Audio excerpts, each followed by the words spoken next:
In this video, we're going to look at how we can integrate the redirected walking toolkit with an existing Unity project.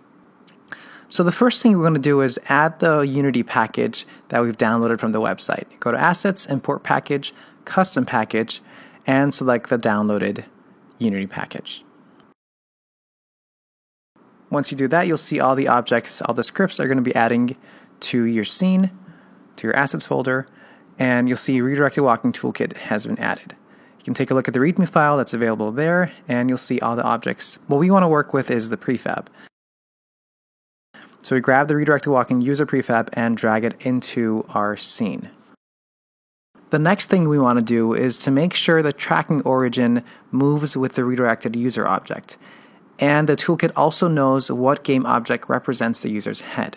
We're going to show you how to do this if you're using the Vive Lighthouse system that comes with a camera rig prefab, or the Oculus, which comes with the OVR camera rig prefab. What you're going to do is grab the prefab and put it under the redirected user object. By doing this, you're essentially moving the origin of your world, the origin of the real world, under redirected user. So when the redirected user object is moving around, your entire world, the tracking system is also moving. The next thing you want to do is take a look at the redirected user and notice it has a head transform reference. So what you want to do is look inside your prefab and find which element represents the head position orientation. What you want to do is drag that onto the reference.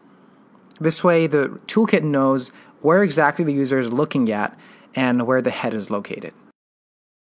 The next thing you want to do is set up your track space. Take a look at the track space object under redirected user. What you want to do is change the dimension. So it's right now 12 by 12. You can change it to, say, 5.5, and then on the z-axis we're going to set it to 8. Right now we're assuming that the track space center is the origin of our tracking, but that's not always the case. So what you need to do is move the tracking space around and possibly even orient and rotate it to make sure the tracking space and the center of the origin, the center of your tracking, are relatively correct.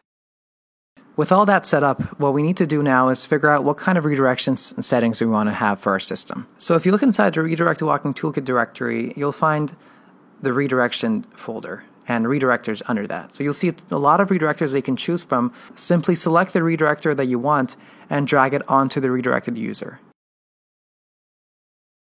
Then you do the same thing with resetters. Select the resetter that you want and drag it onto the redirected user object.